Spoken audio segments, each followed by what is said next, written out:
Greetings, everyone. Welcome back to the Nightmare Cabin. And I know I always say I'm excited about my special guest, but today I'm exceedingly excited about my special guest. Look who I've got. It's Deron Miller. Hi, everybody. How you doing? It's the Rock Show Online. So, let me turn my volume up. I'm really excited to be here. It took a lot of effort. Yes, we've had all sorts of dramas trying to get this fucking thing to work, but we're here. We made it. We've done it. So, yep. As you can see from the title, we're doing a Let's Talk About show, and we're going to be doing the back catalogue of one of my favourite bands, Malevolent Creation. We have, and my favorite band. I've wanted, as regular viewers know, I've been doing these shows now where I've been going for a band's particular catalogue, and this is one that's been on the table for a long time. But I always had in mind I wanted to do it with Darren, and you're wearing a Malevolent Creation shirt right now. What tour is that from? What album is that from? This is Dead Man's Path. This is Path, yeah. When Repulsive Echo did the cassette edition. Cassette tape with the demo track. Yeah, I don't have one, but Brett gave me the demo tracks. So you knew Brett? Oh, I knew Brett very well. Yeah. He sent me the demo tracks, and Dead Man's Path used to be called The Path to Malevolence. Right. Before it was called the Dead Man's Path album, it was called The Path to Malevolence. Right. We've got loads to talk about there. Yes, we do. Yes, we do. Right. So, where do we start? Right. So, obviously, let's talk about you for a little bit first. So obviously, people know you from CKY. You've got your own band going on now. So and we've had some exciting news as well. You've just signed a record deal with Nuclear Blast, I believe. I did that about 2 years ago, but because of COVID, I haven't been allowed to talk about anything. Oh, right. Everything has to be a surprise. Everything has to be like, hold on, wait, Yeah. So yes, I have a new band, 96 Bitter Beings. We have our debut album out. You can stream it on Spotify, all that stuff. We have physical copies. But yes, I am in 96 Bitter Beings. Our new record is coming out in September. And I have been signed to Nuclear Blast for a year and a half, if not 2 years. But yes, it's new news. So your death metal project, World Under Blood, that was also on Nuclear Blast. That was also on Nuclear Blast, wasn't it? So yeah, that's a fantastic album. So with 96 Bitter Beings, obviously there's the CKY reference in the title. Oh, absolutely. Obviously there was a split with CKY. Are you carrying on what would have been with CKY, or is it case of? No, what you just said is the perfect way to put it. Yeah. Yes. It's me carrying it on. Like what is going on with 96 Bitter Beings is what would have happened with CKY. I never left, quit, got fired. Absolutely not fired. Never quit. Because I'm a president of CKY Incorporated, and I would have had to, give my resignation, which I never did. They just started doing things without me. So I said, okay, you guys go do what you're going to do. And, I did some Foreign Objects. It's another band. I have way too many bands. You've got a couple of different projects going, haven't you? Yeah. So I didn't know if this was going to be a little, because you've got a lot of freedom now, haven't you? You can.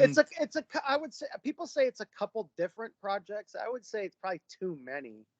Yeah. I've started too many things that sometimes I haven't been able to finish, or at least continue. But yeah.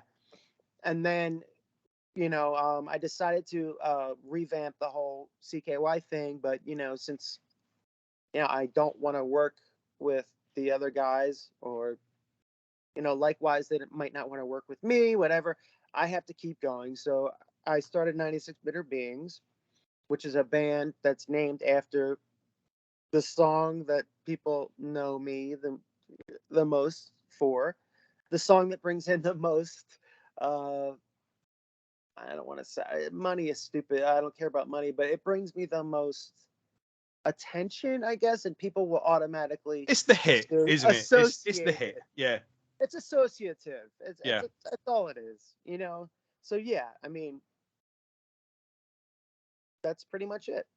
Right. So we'll touch on that again later on and see what, because you've got a tour coming up as well, haven't you? Yes.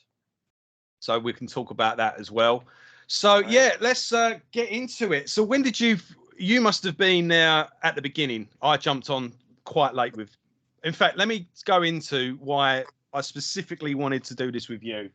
Okay. It was basically you that introduced me to the band, although you don't know that. To which band? Malevolent Creation. You're fucking kidding me. Yeah, right. I introduced you to Malevolent Creation. Well, it was basically you that went, this band's awesome and you need to get into it. So, and let me explain how. Okay. You look like a bigger fan than I do, but that's not possible. But you look like one. Right. So, I want to hear this. Go ahead. I'm going for right. When I got into death metal, I remember I bought a special of Terrorizer magazine where it's like, right, this is the guide to death metal. Everything you need to know is in this magazine. I should have had a look for it and dug it out, but Malevolent Creation aren't even mentioned in it, by the way. No, of course not. Of course, no. Of course not. And I just started seeing the name and I was like, I'll check these out. Anyway, there was a record. I just walked into a record shop that was closing down, and Roadrunner Records started doing a series called The Best Of. And oh yeah. I know where you're going. Yeah. This was closing down, and I picked this up for $2.99. Yes. Mm-hmm. $2.99, and that was $2.99. Like nearly 20. Oh God! No wonder they were closing. They didn't know how to price their CDs. Yeah, and there was your fantastic liner notes in this release, and yeah, let's check this band out, and it was whilst reading your liner notes, it was like your enthusiasm from your writing. Do you see that in back of me? Yeah. Right there. Yeah.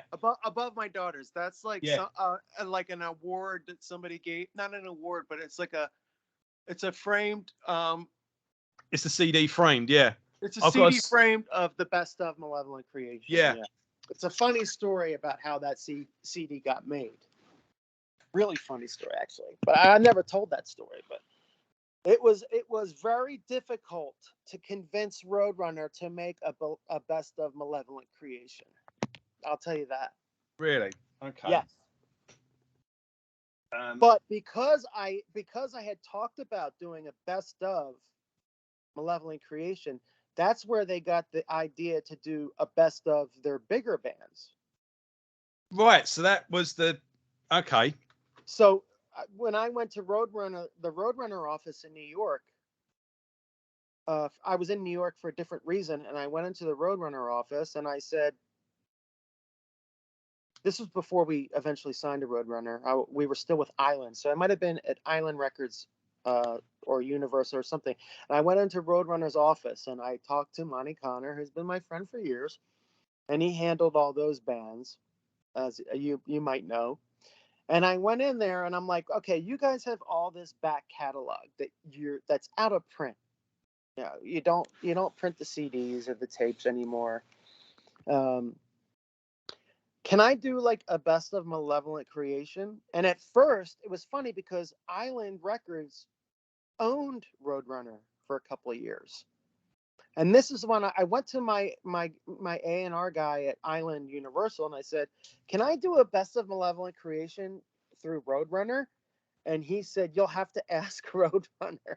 So they're like, no, they didn't want to pull any kind of files or anything to find out if I could do that. So I did. I went into Roadrunner and I talked to Monty Connor and I was like, I want to do a best of Malevolent Creation. He said, you got to be kidding me.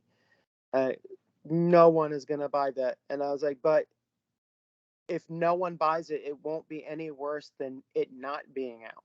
Yeah. Like to have it out would be better than it not being out. And he's like, but it won't sell enough copies for us to like even like worry about putting it out. I'm like, I said, look, if it doesn't sell 5,000 copies in the United States, I'll give you $100. And he's like, okay. But from that meeting, They did that whole twofer catalog thing where they put 2 albums together. Yeah.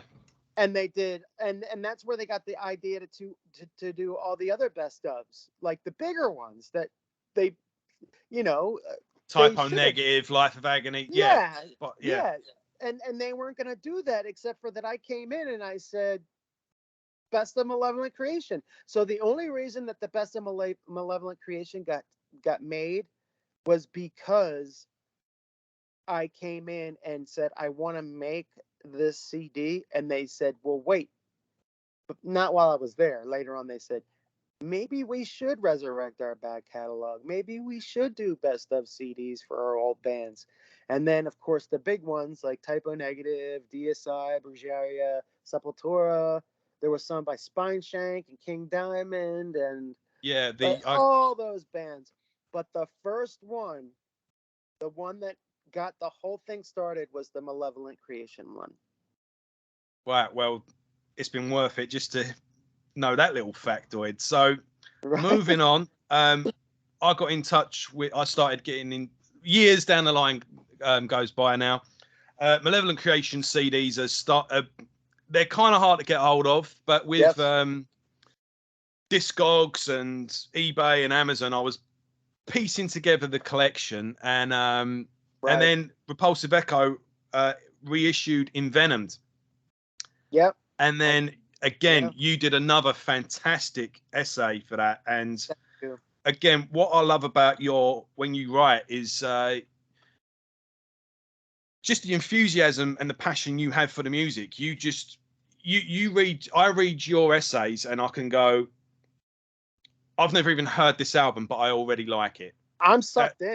That's the funny thing. Like, I'm sucked in, and I write these essays. I've done a lot of like liner notes for albums. Yeah. But when I write these essays, liner notes or whatever, I get so sucked in that I forget to even like spell check or read them over. Like sometimes, like usually, probably all the time when I do liners or anything for albums, like I always look back after I've sent them in because I'm so excited to get them done, and I press send. But then, like, just like for Envenomed, I was like almost happy with it, but there's like some things that I wish I could change. But yeah, the enthusiasm for the vinyl, also the Envenomed vinyl, that's already very rare. It's 250 black copies, 250 like brown copies they all have 7-inch 45s with them too.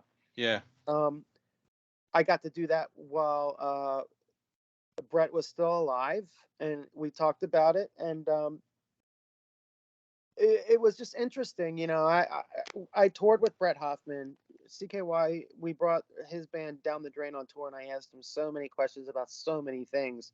And then, like, Envenomed, I said, you know, I just kept bore-assing him, which bore-ass means you bore somebody and you don't stop bringing shit up. I just kept asking him a lot of stuff, and I'm so glad that we got that week of touring between us, because I got to ask a lot of stuff, and anything that he didn't want to answer, I kind of made him, you know. So he did seem like a really fun guy. Funny, yeah, tall, funny, and just fucking hilarious. And he's brilliant with just his lyrics, but you know, anybody that has like a good vocabulary, they know how to use the English language in an educated way. Like, they know what they're talking about. They're gonna be funny, you know. So he was hysterical. So I wrote, Envenomed is probably my favorite album.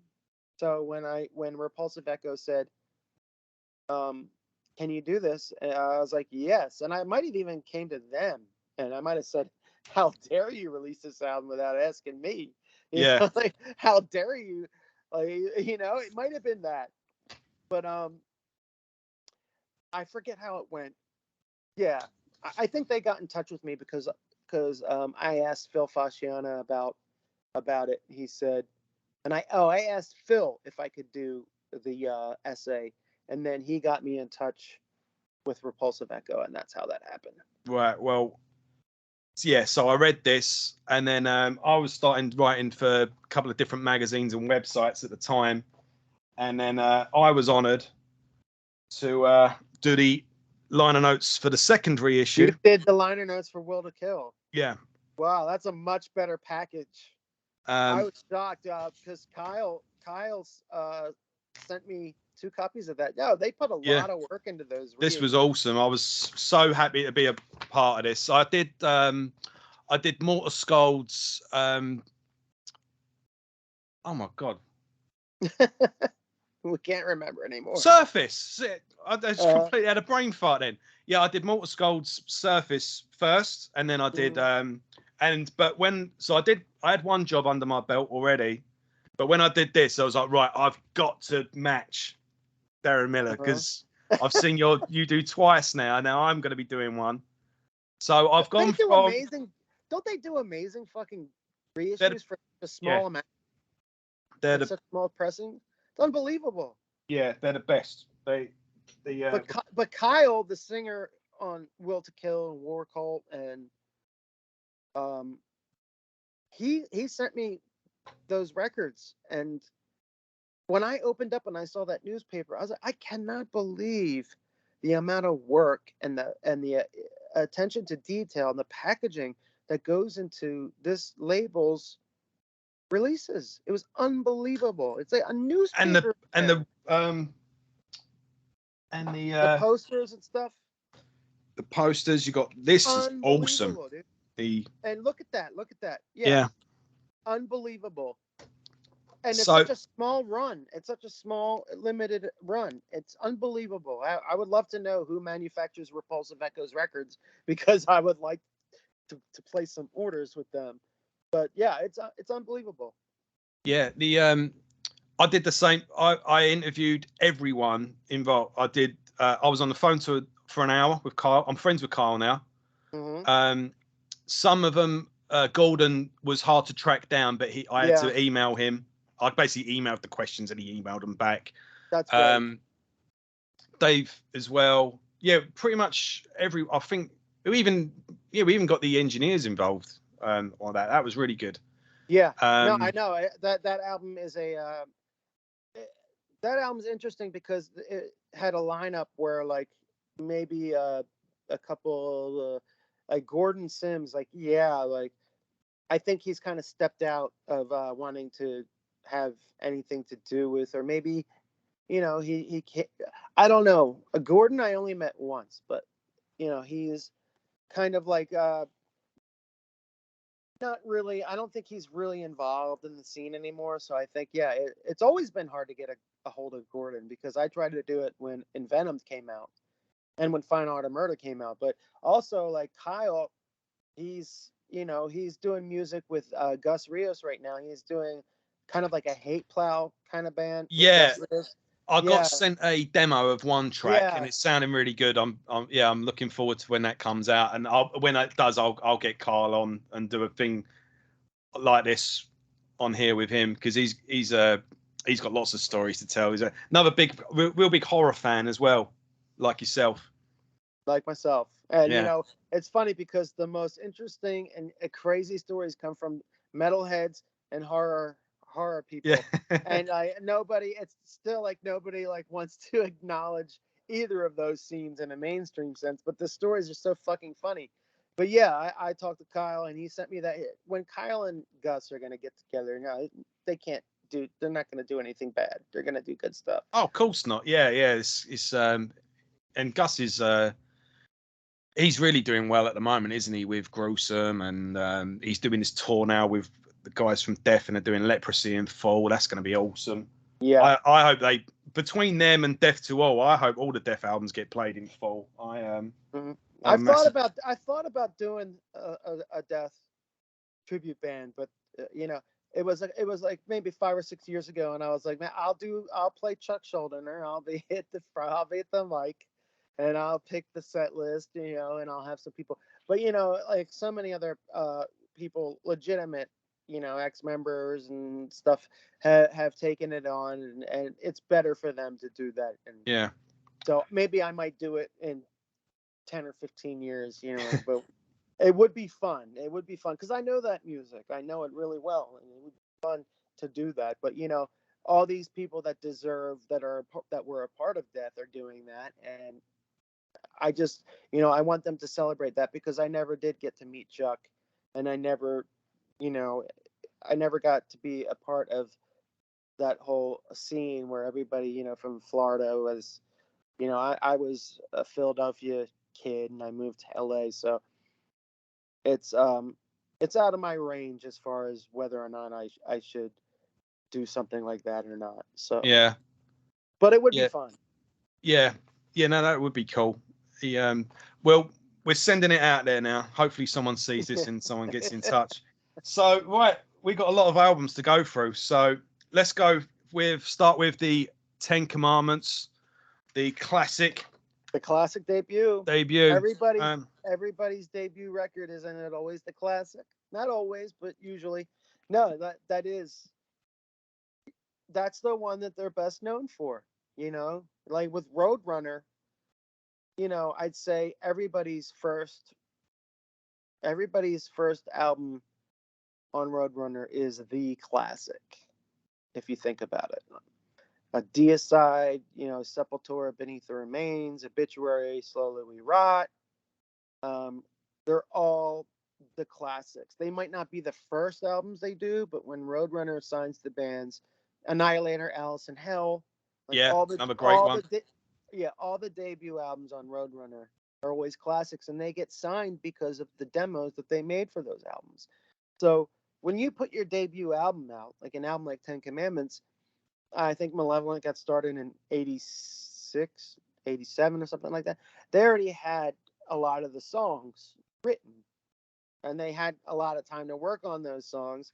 And then when they did their demo with Scott Burns, it got handed over to the label, and they had a lot of songs to choose from. So 10 Commandments is a classic because that's Malevolent Creation giving their all to make their first impression. And that's very, very important. That's what's good about a really good debut album, is you have that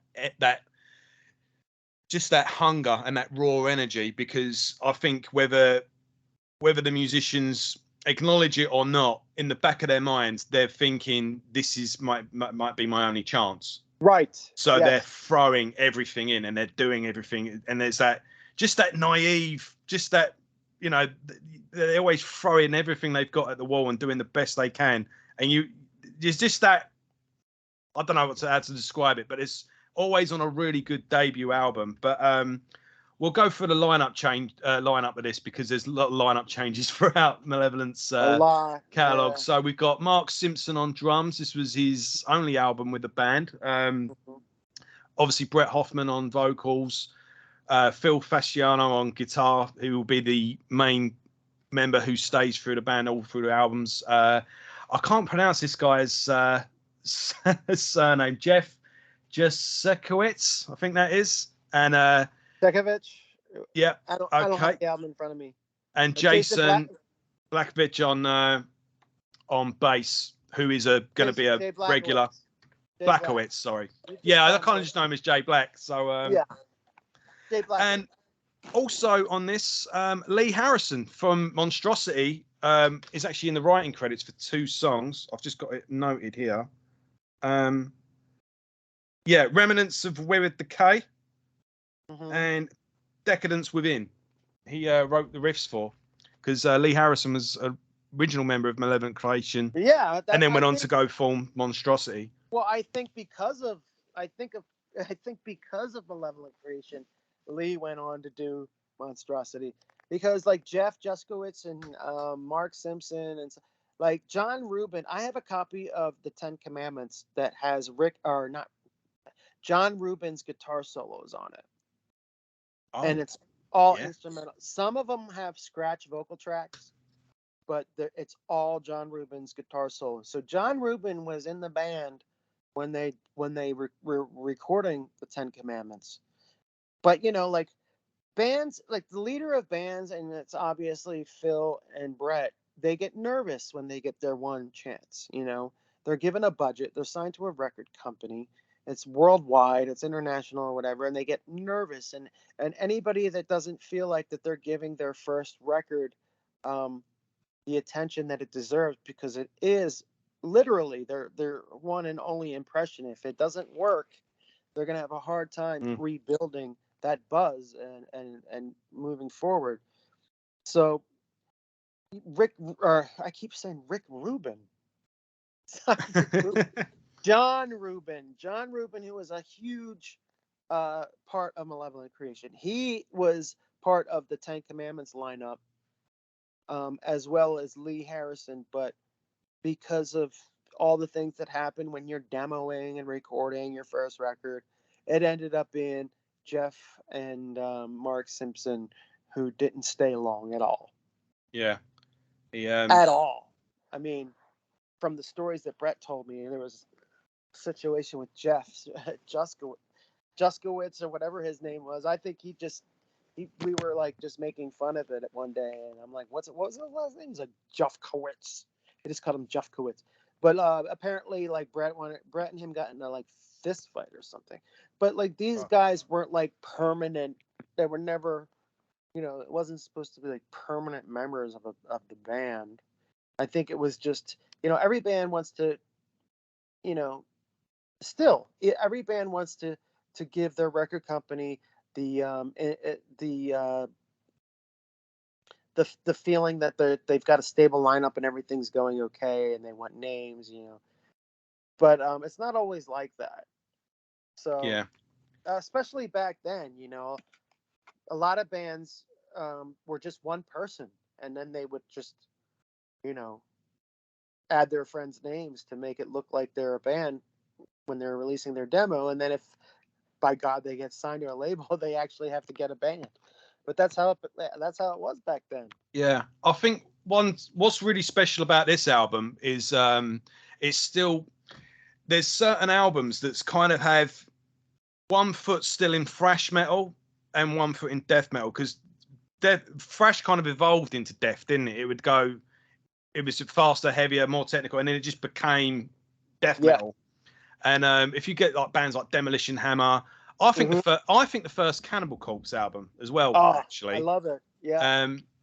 There wasn't quite. It's a Buffalo, New York thing. Yeah, the death metal really came on on Butchered at Birth. I think Eaten Back to Life has still got a lot of thrash to it. Eaten Back to Life. It's funny because I was just talking to somebody about this the other day, and I'm sorry if I keep moving. That's fine. That's fine. Comfortable as I can. Eaten Back to Life and Ten Commandments. They're Buffalo, New York records, but Eaten Back to Life. Cannibal Corpse was a Metal Blade band, and back then there was like Gwar and Haunted Garage, and Cannibal Corpse was another joke kind of gore band. And none of those bands did well except for Gwar. But then Cannibal Corpse decided, we're not going to be a joke gore thrash death metal band. We're going to like make it serious. We're going to go dead serious. Yeah. And when Butchered at Birth came out, it was, wow, okay, these guys are not fun. This isn't funny anymore. This is serious shit. And this is a sick, dirty, raw. Like, I don't want to say it's raw because it took a lot of effort to get those guitar sounds. Nobody's been able to match those guitar sounds since, from all the Deicide's Legion album, and the guitar sounds on Malevolence Retribution, and Gorgut's Considered Dead, and they're all the same because were recorded all at the same time. So Morrisound just set up the back line and mic'd it, and then the bands came in. But those guitar sounds are almost impossible to emulate today. But that's what it was. Like, that's how Cannibal Corpse climbed out of that jokey Haunted Garage Gwar kind of thing. Like, gore, isn't gore funny? But then, like, I think because of Chris Barnes and, of course, Alex and Paul and everybody, they decided, let's not be a joke band, and let's get into this death metal thing where our lyrics are taken seriously, but not literally, but people are still kind of afraid to laugh at it, I think is where they went. Yeah. So, yeah. Well, if you're new to the Malevolent Creation and you're watching this and you want to know, try and get this edition on Hammerheart Records, because it comes with the demos, and as Brett was as Brett was mentioning, as Darren was mentioning earlier, you've got Lee Harrison on these demos. So there's a couple of different lineups, but I'm not really one. Demos I can take or leave, but this ones were essential. They sound awesome on this. Yeah. So moving on to the second album, I've got my signed copy there, one of my pride and joy items. Who signed it? This is the whole lineup. I actually got this. Yeah. Oh no, actually not even a lot whole. You got Phil, Brett, and I can't make out this. I actually bought this around the time when Brett passed. It was just before he passed. There was a few different people doing auctions of different items just to raise money for him, and I got this on eBay at the time, so I wasn't there getting it signed myself. But is that the that's probably the listenable CD, right? No, this is an old copy. This is It looks like a digipack. Oh no, I just took the sleeve out. Oh, this okay. is yeah. Yeah. Yeah, it looks like an old copy. Oh yeah, look, I got this. It's signed both sides. I didn't even realise that. Yeah. So awesome artwork. You need to get a good copy as well, because you don't always notice the little guy devil man there in the middle. Yeah. But yeah, they really up the ante on this album. This is where I think they really found themselves. You got that. I was told by the label that artwork was meant for something else. There's loads of stories about that, isn't it? Because Pestilence's Testimony of the Ancients cover was meant for Sepultura's Arise. And I think the Retribution artwork was meant for, I want to say Obituary's End Complete, but I'm not sure. Because Calls of Death by Obituary, that was meant to be on Sepultura's Beneath the Remains, wasn't it? And Igor had even started to get it tattooed on his arm. Cause of Death, they took it off him. Cause of Death wasn't Dan Seagrave. I think that Obituary got that from an author. I can't remember what it was, but it was somebody that had done art. But I think I'm not totally sure. You could be right, but I think Obituary got that Cause of Death artwork. That artwork's in a few different parts as well, because it's on a load of different books and different. Because Demolition Hammer's Epidemic of Violence use a section of it.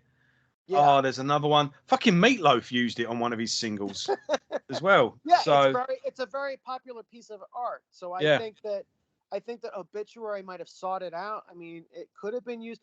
All of the rejected. There's a lot of rejected artwork that wasn't used for the bigger bands, that the somewhat smaller bands kind of had to adapt.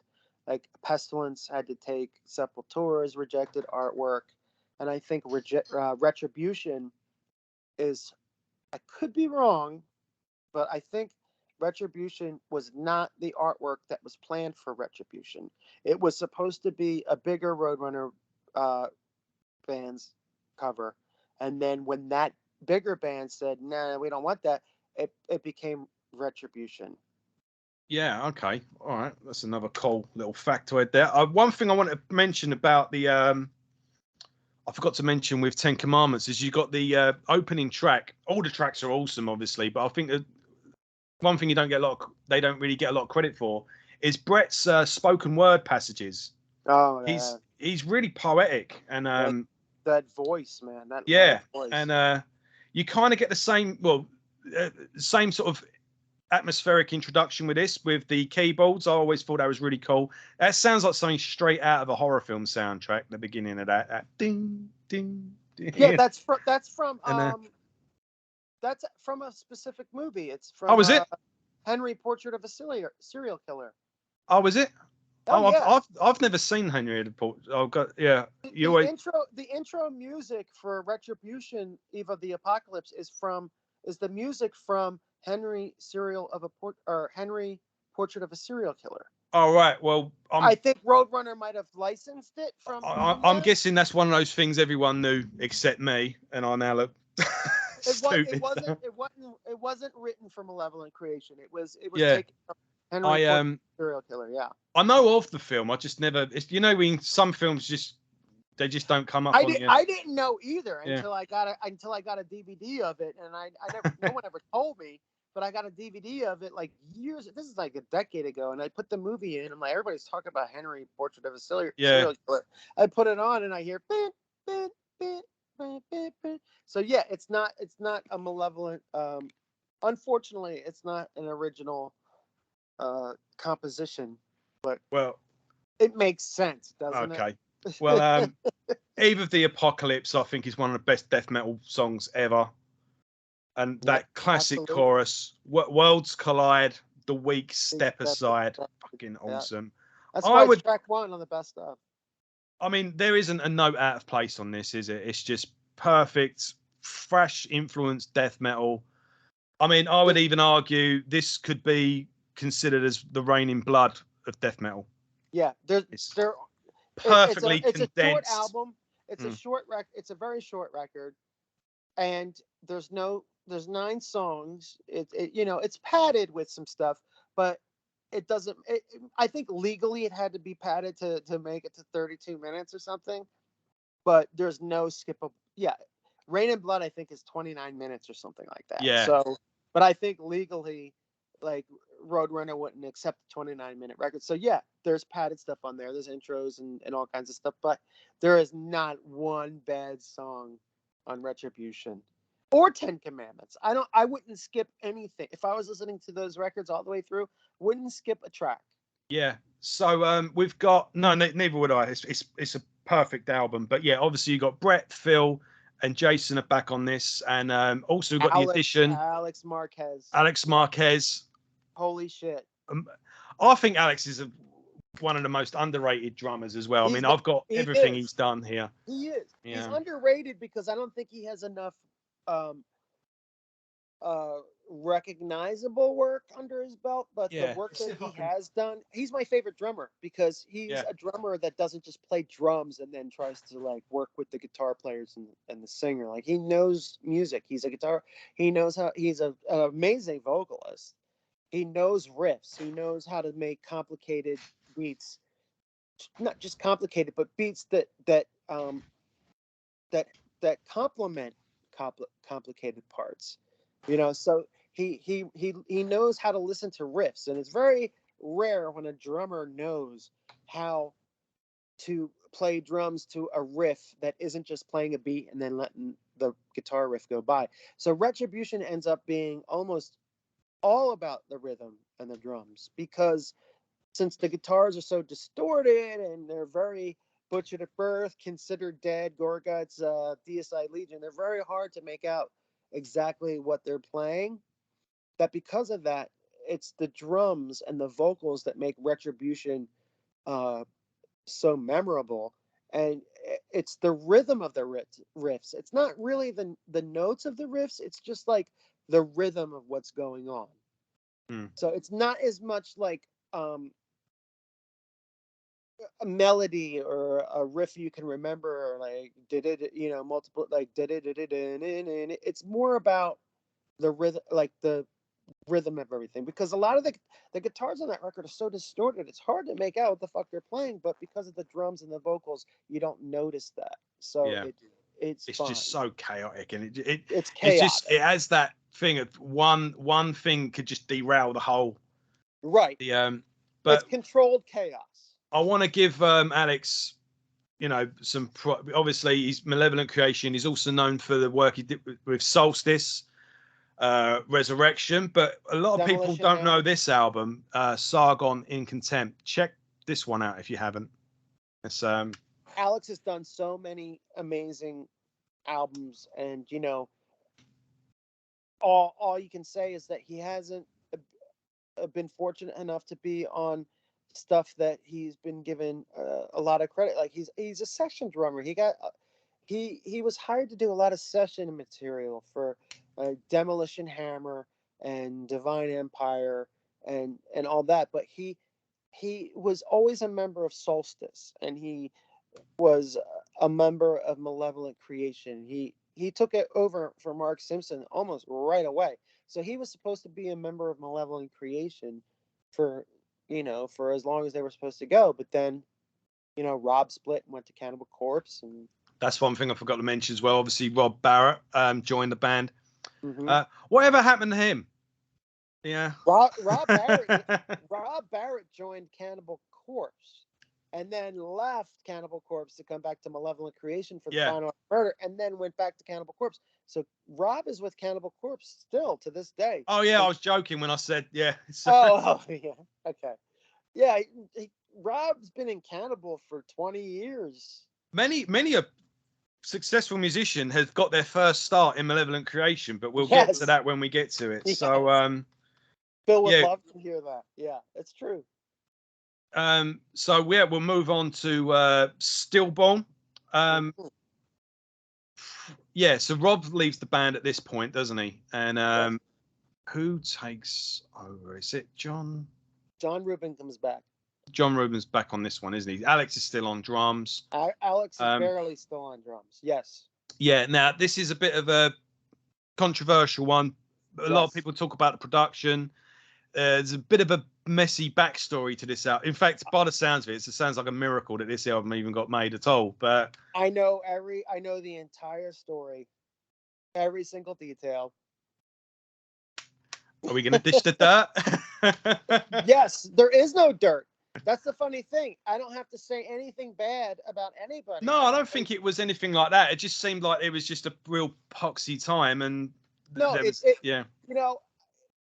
There's so many reasons why that album is the way it is. I just don't know where to start. Okay, first of all, Roadrunner wanted all their death metal bands by 1993 to stop using Scott Burns. So Malevolent Creation found this studio, and a couple other death metal bands found Mark Pinsky in Fort Lauderdale with his Pro Media Studios. It was a digital studio. Okay, Atheist used them.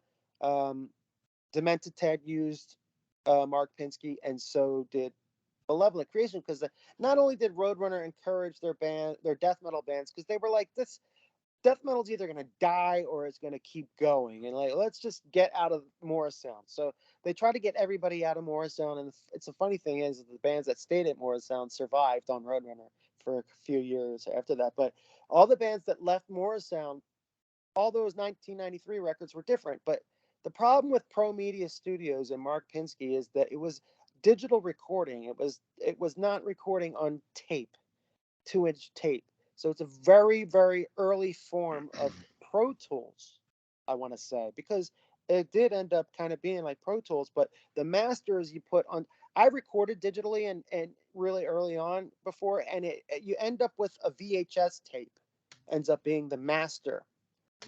And then later on, a digital access tape, or it was a DAT tape, was the master. But the problem is that when you're not using tape and you're starting to use digital recording for the first time, plus you find a studio that's cheap enough to work on a record from Malevolent Creation where the budget's like $11,000, you have to, you're, as a band, you want to save a couple bucks, and you're not paying for Scott Burns. You're free to go to a different place. You show up at Pro Media Studios with Mark Pinsky, and they did a demo. They did a demo for Genetic Affliction, and it sounded awesome.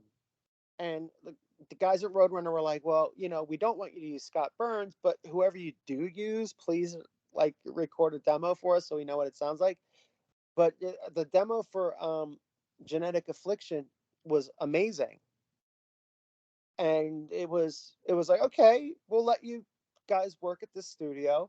But then by the time, and this happened to a lot of even more sound studios started going digital. It was like everybody saw it cheaper to go digital and not use 2-inch tape, because 2-inch tape was expensive, but it was analog, and all the analog albums that were ever made are still, they have a certain warmth, and they have a certain, you can't replace it. But the digital records that were where digital wasn't it wasn't finished, its stages of progression, it wasn't final, like the quality of digital was in its infancy.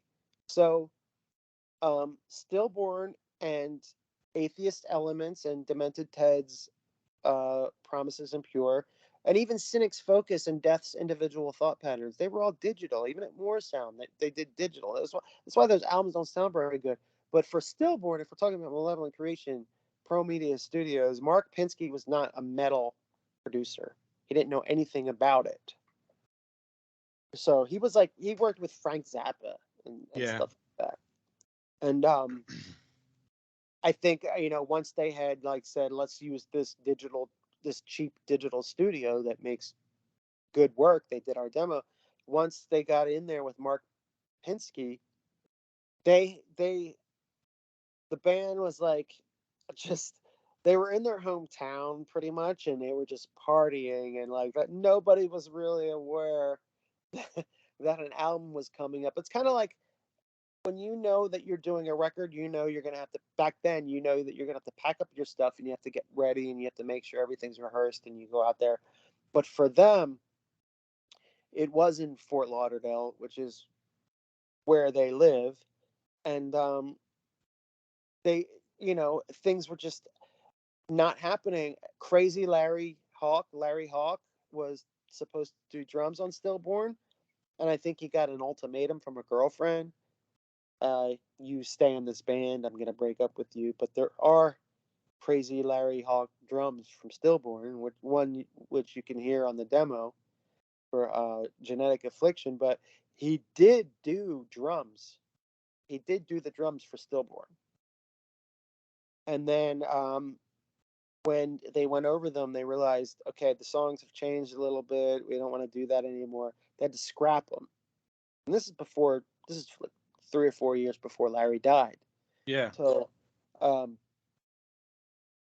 he was in the lineup for the Stillborn record. They didn't end up using his drum tracks, so they asked Alex to come back because I think Alex left with Rob after Rob went back to Cannibal Corpse. I think Alex went back to Solstice, and then they were kind of like in a hurry. I think Phil was kind of freaked out that they had an album to do, that studio time was scheduled, so he asked Alex to come back. But I think Alex had like 2 days to learn the songs for Stillborn, and he hadn't played that way in a while. He hadn't been practicing, so Alex went in there, didn't know the songs, did the best that he could. Time is money. Time was a lot of money back then. Yeah. I can You know imagine. what I'm saying? Yeah. So, and I think that they just did, they hoped for the best. John Rubin came back to replace Rob and Alex. They asked Alex to come in. Please, we have these sessions coming up. Can you learn these songs? And Alex did the best that he could. And he hadn't been, playing like that extreme. He hadn't been playing blast beats. He didn't understand the songs. They were in a rush. But what happens is when you're in a rush and you're in a death metal band or a rock band, sometimes what you do that you don't think is up to par ends up being better than if you had sat there and polished it. You know what I mean? Yeah, As long as exactly. the songs are well Mm. written, and the thing that affected Brett on his vocals for that, the reason he doesn't sound like himself is because, first of all, Brett was really, really dependent on partying. All right, so he wasn't really in a frame of mind like, I want to do an album. He had already had all these amazing lyrics and all these amazing song titles, and he knew the songs, but he had all the lyrics written, and he wasn't like completely familiar with the music. Like he had worked on it by himself, but once he got out to Fort Lauderdale, because he was from Buffalo, he lives in Buffalo. When he came out to Fort Lauderdale and they were partying and all that stuff, it was time to go into the studio right near where they were partying. And Brett got in there, and Mark Pinsky thought it would be cool if you sang like really low, like Mm. the Napalm Deaths and the Cannibal Corpses and all the bigger death metal bands like John Tardy, like And Brett's like, that's not how I sing though. And he's like, yeah, but it's if you have somebody that doesn't like death metal, they have no idea what the difference is between certain bands.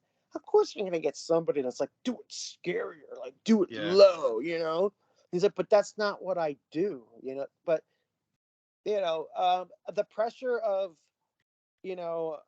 having partied for a while and wanting to party some more, but being in the studio in a vocal booth. And I can tell you this, being in a vocal booth, just sitting around waiting for an engineer or producer to set things up, you start to get bored. You start to like get fidgety, and especially if you're into uh, doing certain things, drinking or drugs that make you feel a little bit more comfortable. He didn't have that. He wasn't able to do the vices that he was known for. So I think that he got really annoyed and didn't like being patient. I think he was used to the Scott Burns Morrisound way of doing things, and he was Brett was kind of really annoyed with the whole digital way of doing things. He was annoyed that the producer didn't know shit about what they were doing, and that's what happened with Stillborn. The songs are awesome because they were written before they got into that horrible, shitty studio with that horrible, shitty producer. Well, that's what most people say, isn't it? They say, look, for all the imperfections, it's kind of perfect in its own way, because when you put all that aside and just take it for what it is, this is a really unique, the crazy, cover is great. Yeah, that cover, for once, that Dan Seagrave cover was meant for that record. That is the Stillborn album cover, meant for Malevolent Creation Stillborn album. Yeah. And Brett's lyrics are fucking better than ever. They were told by the label, Monty kind of said, please make a hookier record. Please make a better album where the songs are catchier. The technical thing is cool, but please, like, vocally, do some choruses, and they came up with really good shit, like "It's the Way of a Flash," and "Dominion Danny of Terror," Yeah, and I mean, "Stillborn Reeling on My Mind." But yeah, like, there's a lot of choruses on Stillborn that were missing from Retribution and even from Ten Commandments. So they ended up doing their best album song-wise with just the worst production. Yeah, And the worst I mean, producer. Dominated Resurgency, I think, is the favorite of mine. I just saw that that drum feel he does is fantastic. But that's Alex. Like, yeah, like I hope I'm getting it right. But they were all working with something new. Like even the producer and the engineers, they were working with this new recording thing. Like we're not using tape. Like we're recording onto. Nobody knows what it's going to sound like, and if you don't know how to do it, a lot of people did not know how to record digitally. You don't know how it's going to turn out, and Mark Pensky did not know how to record digitally back then. So I guess I do have to say something bad about somebody, but never mind. One of those things. But like I say, for everything it was, it's become an album of its own, and it's a favorite. Some people will say, "No, this is my favorite album," and it's my second favorite. And you know what? It's a bestseller too. Most people don't know that. Yeah. So yeah, I didn't know that either. I mean, so this is the first three are the most known Malevolent albums, but I think the rest of the catalogue is some of the most underrated death metal albums. Story. Yeah. So because once those bands, once Roadrunner, got rid of a lot of those bands, then all those bands were pretty much forced to fend for themselves and find new deals, which they knew weren't going to be as lucrative or as beneficial in a promotional sense. Yeah. So that's what you had to deal with. If you got dropped from Roadrunner, if you got dropped from Relapse, if you got dropped from any of those labels, pretty much you were like, okay, now we got to find like a smaller label that will make us look as big as we did when we were on Roadrunner. Yeah, and it was a I guess that would have been a challenge for a lot of bands. Oh yeah. So yeah, the wheels kind of come off. with what was going on in the band. Obviously, Alex leaves, and then Brett leaves. Brett leaves. Um, Brett was fired during the Stillborn European tour. Alex wasn't even in the band when they toured for Stillborn. He was just doing it as kind of a favor. The band, I remember Phil saying, hey, we're done after this. After this Stillborn tour, he was like, I'm done. This band isn't going to stay together. But, as we learned, Phil says ended up saying that a lot. So, it was just Phil and John Rubin and Jay Black. But Jay Blackowitz wasn't even on Stillborn. So it's just interesting. It's just like... I didn't know that. No. I didn't know that. Oh, okay. Well, Phil did all the bass on Stillborn because Jay Black didn't learn the songs and was partying because it was hometown. If you're at home, of course you're gonna party. If you have to show up to a studio and you're not there to record, of course you're gonna fucking party. You don't. I think they were just, they had toured and recorded and toured. There's like no incentive. There's no like reason. Like you're not told like, okay, when you're that underground of a band doing your third record, if you're not pleased with the rewards of the first two, you're not going to take the third very seriously. I mean, I think it goes with every band as well when you hear different things, and like we was mentioning about death earlier, and one thing a lot of people forget is that a lot of these, they were kids at the time. They were kids. Like, I know that they're in their 20s, but come on, think of yourself when you was in your 20s or whatever. It's amazing. It is. It's crazy. It's like everybody says that youth is wasted on the young. It's true. Like, but you were 19 and 20, you got signed to a record company, and you were expected to come up with your best material in your first 3 or 5 years. That's not the way it always works for everybody. It becomes classic material because it's the first, but speaking for me, and I know a lot of different musicians, like we're not coming up with our best stuff when we were 20, when I was signed to Island, I wasn't ready. I didn't know that I was supposed to come up with my best stuff. If you're a musician and you grow and you grow, it's only when you get too rich and fat and lazy where you're expected to keep putting stuff out. That's where the material starts to slag off a little bit. It's when you don't really want to make an album, but you have to, and then you don't try so hard. But yeah, it's just funny that these guys were really young, really young. They all were. All those bands were.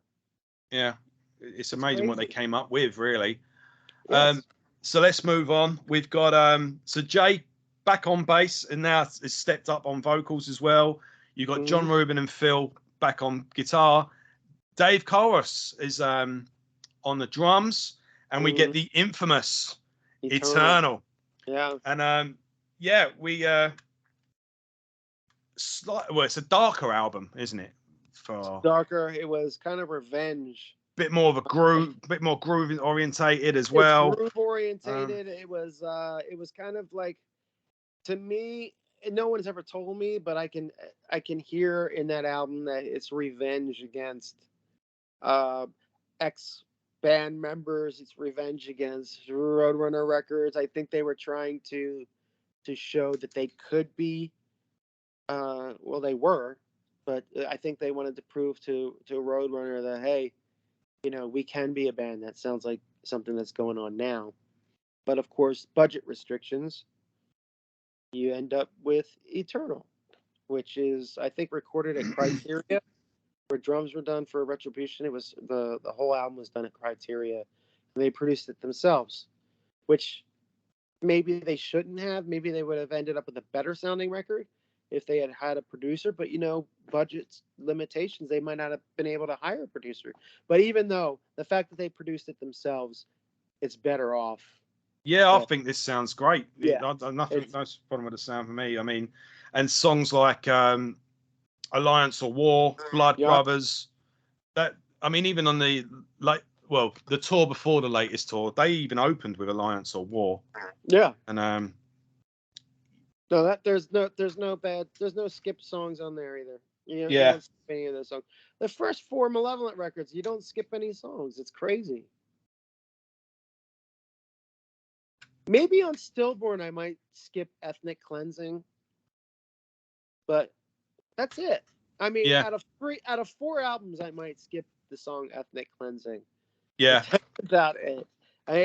Every other song I want to hear, and I love Ethnic Cleansing. It's a great song. The lyrics are fucking strange, but you know, there's a lot of lyrics on Stillborn that are controversial that a lot of people don't know about because they're not printed in the sleeve. But there's some fucked up stuff in there. Well, this one rustled some feathers as well, but I'm not. Yeah. yeah. I can't not.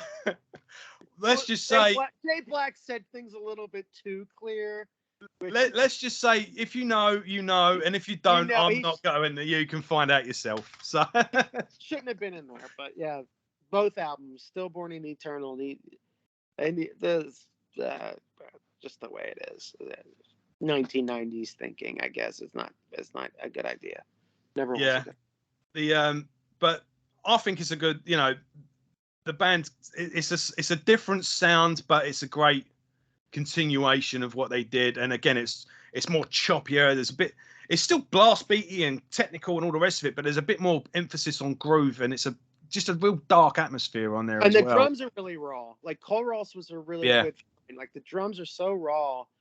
It doesn't sound like, whenever I listen to Eternal, it sounds like, okay, it doesn't sound like the drums are all, like each drum is mic'd up. It sounds like the whole kit is mic'd. The one thing as well, just we mentioned earlier where Gus Rios and is with Matt from Exhumed is doing they did the Death albums. They did Spiritual Healing. Now they're doing Leprosy. Jay hooked up with Gus and they were going to do Eternal in full. I remember that. I think lockdowns and everything made fuck that up. The band was called Eternal, and they were going to do songs that sounded like Eternal, which Eternal did capture like a time in death metal where a lot of bands were trying to get past the Morris Sound Florida thing, and it was hard. Nobody knew where to go, and the bands that were bigger than everybody else, stayed at Morris Sound. Obituary, Suffocation, Cannibal Corpse, Deicide. They all stayed at Morris Sound, but everybody else that wasn't like onto bigger things, that were kind of like, you know, I don't know if I want to say forced or just they were encouraged to try something else. And there's some successes and some not, but it's funny because the band that did end up staying at Morris Sound survived the 1993 chop, the Roadrunner 93 chop. Yeah, I'm sorry. So keeping on, we another new lineup. John Paul Soars steps in on guitar, and a drummer that you may have heard of, Derek Roddy. Oh my god! And for In Cold Blood. Yep. Now I don't think I'm going to tell you anything you didn't know, because you're an encyclopedia. But every square here was actually a separate. This isn't like one piece of art. It was actually 8 just separate pieces that was put together for this. The guy that did, well, you know, the guy that did the cover for In Cold Blood did Deicide Serpents of the Light. So that's where. Oh, it's the same guys. Yeah. Yeah, that's where I think that's where the band found that guy. Sorry, it's 9 pieces. I thought it was just a black square in the middle there. It's only when I looked at it properly. Yeah. But I think it's the same. I'm pretty. I don't know his name, but it's the same artist for Deicide Serpents of the Light. And the funny thing the thing that I always thought that was funny about In Cold Blood was like the band's logo seems like it's pixelated. Yeah. Something on that original pressing that Pavement did, and they didn't fix it until later. But In Cold Blood is like one of the bastards of their catalog. It's not. I like Compulsive. I like Leech. Do you ever have I think, look, we got 13 albums to get through here, and if this is as bad things get, you can't. I mean, I would love to have. I remember I was speaking to Ross from Immolation. I was saying there was an album I wasn't quite there with, and it was a little awkward pause. I just went, look, I would love to do an album that's as good as your worst. All right. Right. Yeah. And Well, if you're a band that has fucking 18 albums, you got to pick a yeah. stinker. And I think In Cold Blood is the stinker. Yeah, of it's the, just of the catalog. all I say is I enjoy this album while it's on, but when it's finished, I find it hard to remember. It's hard to remember, and it's Yeah. so extreme. Like it was just Phil and Jay and like a couple new guys, and I think they were back with Scott Burns, which was interesting. It's one of the last albums that Scott Burns ever produced. That's what makes In Cold Blood kind of unique. It's one of the last Scott Burns Morrisound albums, but it's very irritating to the ears because it sounds distorted. It sounds like they could have spent a little bit more time mixing it, maybe. But yeah, it's kind of like a really annoying Eternal, but just not the songs. So I rarely listen to it. Yeah, you have some albums when you go through a catalog, you'll listen to it because it's in order, but yeah, it's not But a Derek's go-to. playing is amazing, but it's just not. Unfortunately, it's not on one of their better albums. His amazing playing is not on the worst, maybe the worst Malevolent album. So the band split again. So you got Jason, John Paul, and Derek go on to do Divine Empire. Phil was by himself. They went on to do Divine Empire. Phil was going to break up the band again. Great album. Yeah. Awesome Band album. went on to do four great albums, really. But we've got too much to cover, so that's a stopgap. We'll cover Divine Empire another day. But right, so we get the slightly reformed lineup. So Brett comes back into the band. I think the best lineup. Yeah. After Phil wanted to end the band again, and then, like a genius, he said, "You know what? I'm not ending this band. I love this band. I'll just get the best members back." Yeah. And he did for the Fine Art of Murder. So we got Brett comes back, Rob Barrett comes back, and then we got a new bass player, Gordon Sims, and Dave Colros who drummed on Eternal is now back in the band. And yeah, I think they put out one of the most underrated albums. Underrated. Big seller, underproduced. It's a very raw. It was their biggest album in a long time. It did really well for them, but it wasn't produced. It was produced by Brian Griffin for some reason. He was from the band Broken Hope. Yes, there they are. Yeah, Gordon is an amazing bass player. He never got his credit, but Brian Griffin was like this producer guy who had his own studios in, I think, Chicago, around that area. Just never put bass in anything. It didn't make sense. There's no bass on Fine Art of Murder. There's no bass on the other band he did that was also on Olympic. I can't remember their name.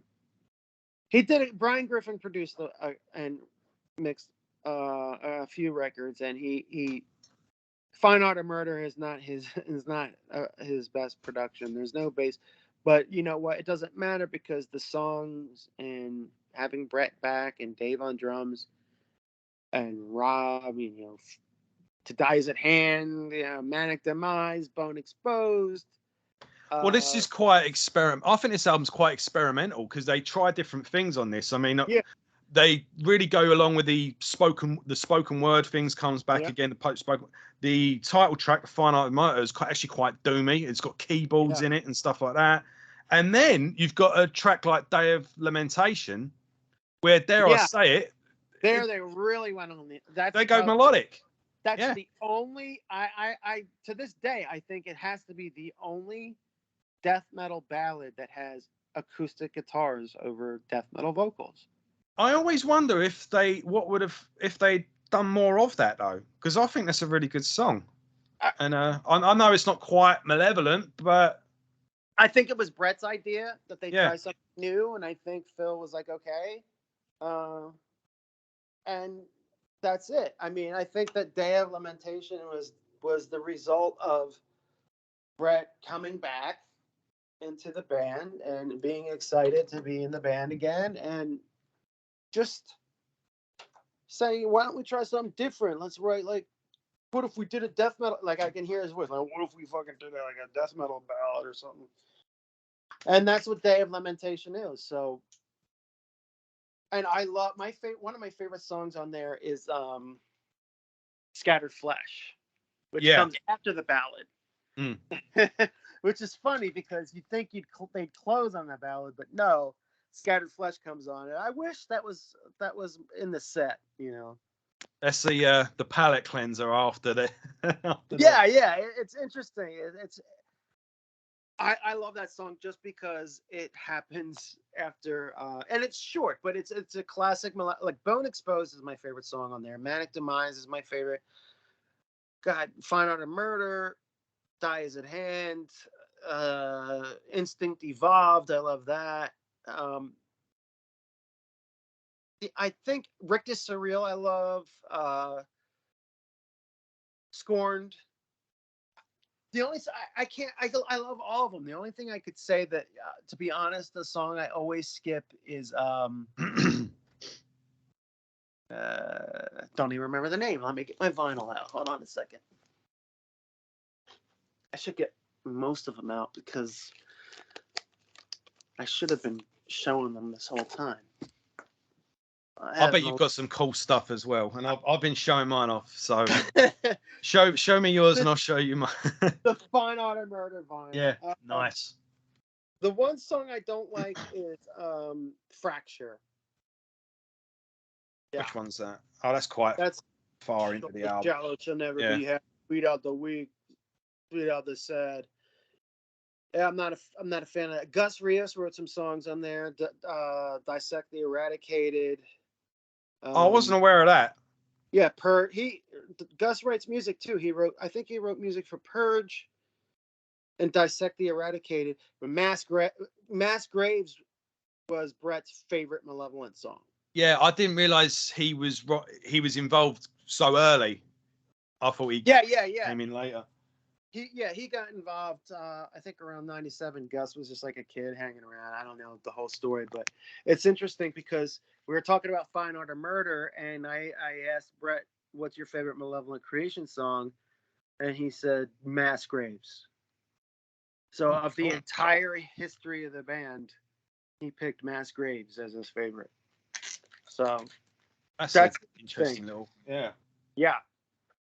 Well, you say the Malevolent Creation's history. For the first time in Malevolent Creation's history, they recorded with the same lineup twice. The best. I think both of our favorite is Envenomed.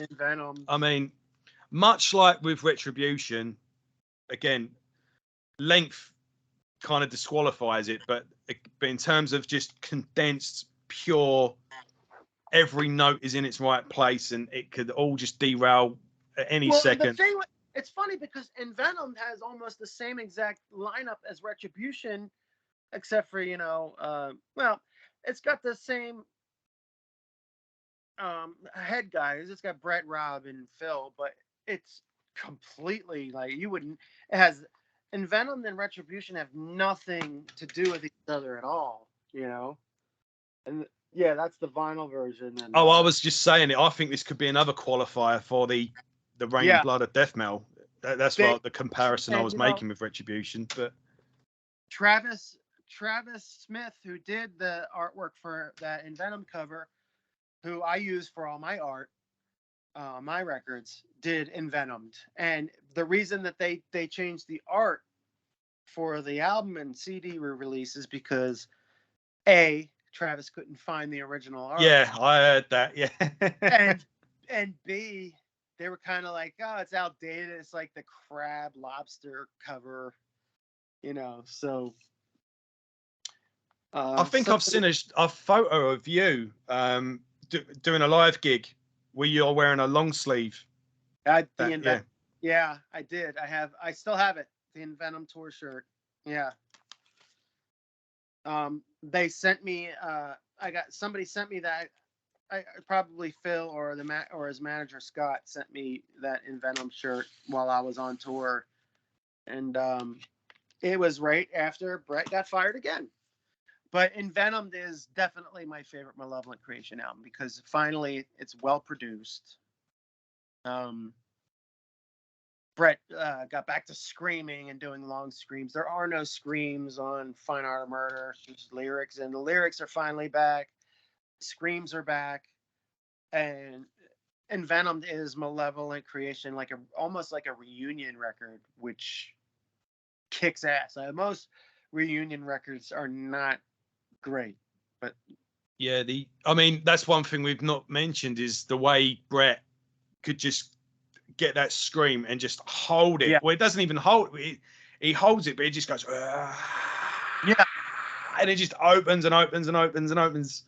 Yeah, So he gets right to the top and then Fine bang. Art of Murder, on Fine Art of Murder, I guess because maybe he hadn't done an album in a while, but there are no screams on Fine Art of Murder. But in Venom, they took a long. And Venom is a classic because they actually got together as a band and they rehearsed and they wrote the songs, and Phil and Rob and everybody was involved, and they spent time on it. I think Envenomed was one of the albums of all of them where they spent the most time putting it together. So that's why it sounds amazing. Yeah, no, it's a classic. Amazing. It's my favorite, and well, the next one underrated. One of the most underrated of their catalog. Do you know who gave this a prop as well? Is Mick Taylor? Is it Mick Taylor? I forget their names. For Slipknot. Oh, for Slipknot, yeah. Yeah. Yeah. Envenomed is only death metal heads that are really, really, really into death metal are gonna find Envenomed and realize what it is. You know,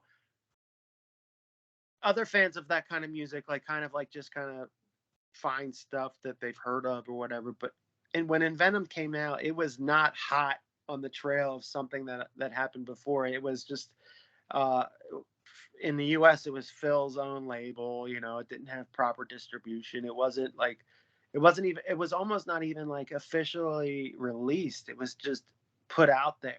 You know, I think he knew him because again, this was in the Metal Hammer, so it's like as mainstream as a metal magazine gets.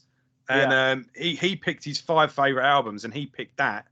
Yeah. And I think he even said he listened to it in one of the members of Malevolent's car. He was like hanging out with them. I went, "Hey, do you want to hear the new album? Check this out." And he said it. So and that's also memorable for me because I put Manic Demise in one of the CKY videos, and then that's when me and Phil met. And then Phil sent me Envenomed. Long before it came out, he sent me a CD of Envenomed, and I was like, "Whoa, you gotta be kidding me! This is so fucking ridiculously awesome!" And it's just relentless. I mean, all you have to do is read my liner notes, and it's just yeah, exactly. It needs, you know what? Envenomed needs a real release. It needs an official. This is it. It's killer. Remix it. It needs to be formally introduced to headbanger death metal lovers. It needs to be introduced. And definitely anyone watching this that wants to pick this up, definitely get the Repulsive Echo edition and go on Repulsive Echo and get it might be everything sold out. You know, Black on Black. Wait, you know what? Yeah. I'm gonna update you because Back on Black, they just re-released the CD and the cassette for Envenomed, Fine Art of Murder, In Cold Blood, in Eternal. They have the rights to those albums. All right. Are they good editions? Back on Black just released all those albums on CD and cassette. So that Repulsive Echo one has been sold out along with the vinyl. This Envenomed vinyl. Yeah. Is gone. They didn't make enough of these, but Back on Black is they started out as a vinyl company, and now they're re-releasing CDs and stuff. But they have the old Malevolent catalog after the Roadrunner stuff, so you can get these albums online through them. On Amazon stuff. So things go pear-shaped again. Brett leaves the band. Oh, one thing we forgot to mention. Backing vocals on a couple of tracks by Kyle. Who at the time was also the singer in Hate Plow, which was Rob and Phil's side project with Larry. They're they were like it was like Anthrax's SOD. Hate Yeah. Plow was Malevolence. They did. I got the demos. The Only Law of Survival. Yeah. Everybody Dies, the first album. Everybody dies in the Only Now Law of on this tour, Hate Plow were the support band. So Phil and Rob were basically doing double duty, doing 2 gigs in a row. I've got the second. Oh, here's the second album. So that was, you know, funny. The Only Law of Survival, that second Hate Plow record, is so similar to Malevolent Creation. It's like, why didn't they just put those songs on Malevolent Creation? But you know, this is where it gets a bit. Yeah, this is where people, because they're saying like when the next couple of albums, it was like, well, what was the difference between Hate Plow? Because everyone in Hate Plow basically joins Malevolent. Right. But this is a promo copy, but I've got an actual copy. But I have the same one. I think Travis Smith did that art too, and Travis Smith did the artwork for my album that's coming out. He's still doing amazing artwork. He's been doing it for fucking almost 30 years, I think. It's crazy. Yeah, I mean, he's a great artist. So we'll have to talk about your new album when we get to the end of this. Are you okay going? Are you okay to carry on? By the way, we've been. I've been yammering. We're not even halfway through. This is gold. You're the one that wants to get the fuck off. I'm here. It's morning for me. I've talked to you all like, day. Oh, I thought this guy would tell me to fuck off after a half hour. No. This is my Holy Grail episode. I've wanted to get you on for ages, so I'm thinking of you because it's late. All right, well, let's do Will to Kill and War Cult in one breath. Yeah. Right. Okay. Right. So, Brett is at the band again, and then Carl, who was in Hate Plow, who did backing vocals on Envenomed. Pursuit Revised. Yeah. Yeah. He steps up on vocals, and for the first album, for the Will to Kill, Justin DePinto steps in on drums. Yeah. And then on War Cult, Travis Smith artwork, Justin DePinto, Gordon's still in there. Best produced Malevolent album by far is Will to Kill. But and then Brett's not there. And Kyle did an amazing job. When we get to War Cult, though, War Cult is I forgot to mention my favorite track on this is Kill Zone. They go almost black metal on that track. That's the classic. But there is no bad. I could play. There's no bad song. I could play it all the way through. And Gus actually played drums on not Viral Release, the song before Viral Release. I don't know, but he wrote it and he played drums on it. I can't remember. Yeah. No, this is my 3 favorite. I'll say it now. My 3 favorite albums. Retribution, Envenomed, and The Will to Kill. But I think where I was doing the liner note job, I just listened to the album so much that I could sing this album in my sleep. It's a killer album. It's up there. It's definitely, like I said, it's the best produced Malevolent Creation album. No Malevolent album sounds better than that. Yeah. At all. And it was really difficult for them to make that record. There's a lot of issues like weather and light power going out and stuff like that. Well, this is at the beginning of Eric Rutan's studio, wasn't it? Eric wasn't involved directly, but it was his studio that it was done in. And apparently it was swelteringly hot as well. He said Carl was saying it was one of the most intense. It's fucking Florida, you know? Yeah. In a second, you don't even know. The weather got bad. Shit. Yeah. It wasn't, but the way it turned out, it's the best produced album. And there's a lot of fucking great songs on there. Yeah, again, one of the most underrated albums ever. And my favorite on this one is With Murderous Precision. I love that. That's my favorite too. The song about Michael Myers. Yeah. It's fucking awesome. It's kind of melodic, but let me make sure we're talking about the same song. Hold on. Track 4. Yeah, with Murder Precision.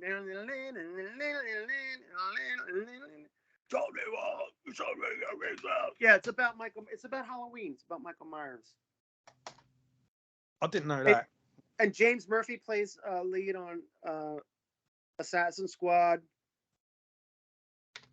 Yes, he does. Yeah, yeah. But when I got Will to Kill really early, and the original opening track was Burnt Beyond Recognition. Oh, the closing track, yeah. But it was originally supposed to be the opener. Oh, really? Yeah, I didn't know that. But yeah, the CD they sent me was that song first, and then Will to Kill, and then. But yeah. And then we follow on quite quickly with War Cult. Again, this one is it's not a bad album by any means. It's just not as good as the two that came before it, basically. But I always see it as like okay, you guys do an album, and any songs you have left, we'll do them in 2 days. Like after, they did Will to Kill, and then like, you guys have any other songs? They're like, yeah, we have these 10. And then they just did them, and then it's like almost like Will to Kill's a double album where War Cult was free. You know? Well, here's actually something that's really cool. This is they give this to the band to listen to make sure to approve. Yeah. Only 5 of these, and Kyle sent me this one, his copy. And he called. And that's he put to Joe Black as well, which I thought was cool. I thought that should be my name now, Joe Black. War Cult was around this time when I signed with Nuclear Blast to do World Under Blood, and I have the promo for War Cult. So I was doing a death metal project when War Cult came out, and I was like, oh, maybe we'll get to play with Malevolent, like maybe we'll be able to play together, and it didn't happen. But it's a good album, but there's some throwaways, not amazingly produced. This is a bit like in Cold Blood. It's like I enjoy it while it's on, but yeah, it's kind of just like. But Carl was saying he felt something was lost in translation with this album because the songs sounded awesome when they were rehearsing them, but just the recording process, something didn't quite gel. It's all up to like after you've done tracking. It might be a bit. Yeah, it feels it was a bit rushed and. Yeah, it's rushed, and it could be remixed. It'll sound better remixed. Yeah, but again, if that's as bad as things get, this is a fucking good back catalogue. Yeah. So moving on, Brett comes back into the band again. Jay is back on bass, and then John Rubin is actually back on guitar as well. Phil's obviously still in place, and Dave Koros is still on drums. And yeah, that's right. Yeah. Kyle still does some backing vocals, and we even get a guest solo from Mick Taylor from Slipknot. But yeah, Doomsday X. Yeah. And I've got a really cool poster of this on my wall just up there, with a quote from Darren, the man himself, saying, "If you wear a Slayer t-shirt and you don't buy this album, you're a fucking loser." And was that an actual sticker? Was that a hype sticker at one point? Yeah, I don't know. Yeah, I'll get it. You gotta be kidding me. I don't remember. I vaguely remember that.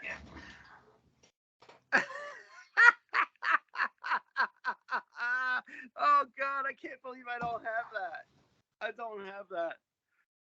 No, Doomsday X is one of my favorites. I totally forgot about that.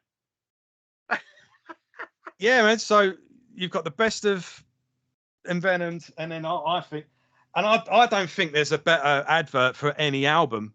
But for someone to go, if you wear a fucking Slayer t-shirt and you don't buy this, you're a fucking So yeah, I don't think all the 5-star reviews in the world can beat a quote like that. And I still believe that. I always believed it. It's true. It is true. It is true. There's a lot of metalers don't do their homework. They do the surface level when they never dig any deeper. Well, whatever's easy to find out about. Yeah. A lot of money is put into stuff that's so underground, but you have to look even further. You got to dig even deeper. And that's been the problem for a lot of stuff. Like Slayer is considered like the first band you should get into if you're going to get crazy, But I've never been a huge fan of Slayer because I found out about Malevolent Creation before I found out about Slayer. I was really young. So after finding out about Malevolent and all those bands, why would I find Slayer interesting if I'm looking for really heavy? It's just an age thing, I think. It just fine. Yeah, it's the canon, isn't it? It's the order of how it was like for me it was Kiss, Ozzy, Metallica, Death, Malevolent Creation. Slayer never got in there because I always thought that Death was sicker than Slayer because of the vocals and the subjects and that it wasn't always so fast. But then like I started to get into the whole Florida thing and then from there, but I missed out on Slayer. And I say missed out because a lot of people most people think Slayer is the best thrash death metal band of all time, but I missed that because I kind of like lost out on that and I went over Slayer's head and went to Death and Malevolent and all that stuff. But I have all the Slayer albums, so I did support. I have all the records. So, I mean, it's basically, this is just a return to form in every way, isn't it? I mean, I think this is another great album. The songs are great. Deliver My Enemy, great. Cauterize actually is really good. Yeah. There was a time where Bam Margera was doing a compilation that was going to be released through a huge distribution company. I think it was Universal. And he was like, "Do you want a track on there?" And I was like, "Yeah, I want Deliver My Enemy on there." But when Nuclear Blast gave me a copy of the song, this is before that album came out, before Doomsday came out. I was like, "Where are the vocals? Like the vocals aren't loud enough."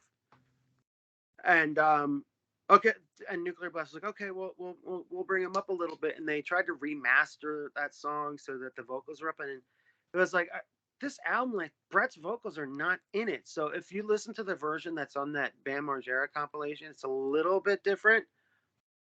Vocally, the vocals are really high, but I think Doomsday suffers from like the vocals aren't present enough, and the production's a little weird, but all the songs are great. Jay Black wrote Buried in a Nameless Grave, and he wrote Archaic, and John Rubin wrote Prelude to Doomsday. So it's like a band effort, you know. Not the best production, but it's solid. It's a solid record. Yeah, I like definitely. It. And then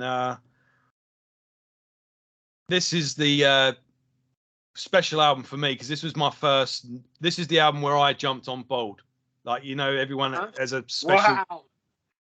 special thing for their first album. So I'd got the best of Malevolent Creation, and then this is my first album that I was there buying it when it came out new. So you hopped on board for Invidious. Huh? Yeah. Wow.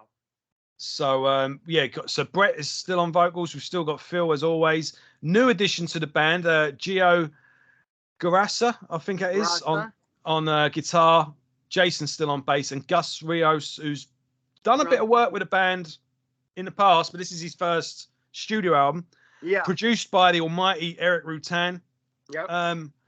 Invidious Dominion, and we've got a return to the original, like the classic artwork on the Ten Commandments with this as well. I don't think it was done by Dan Seagrave, but it's kind of like the front. It's supposed to be the front view of the Ten Commandments artwork. Yeah. It was with Eric Rutan. Oh, it's Par Olofsson.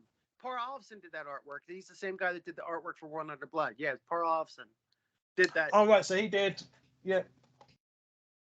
Yeah. So Par Olofsson did that, and he did Invidious Dominion too. It's the front of the Ten Commandments artwork. Yeah. Where he's fallen into the pit. Yeah. Great album.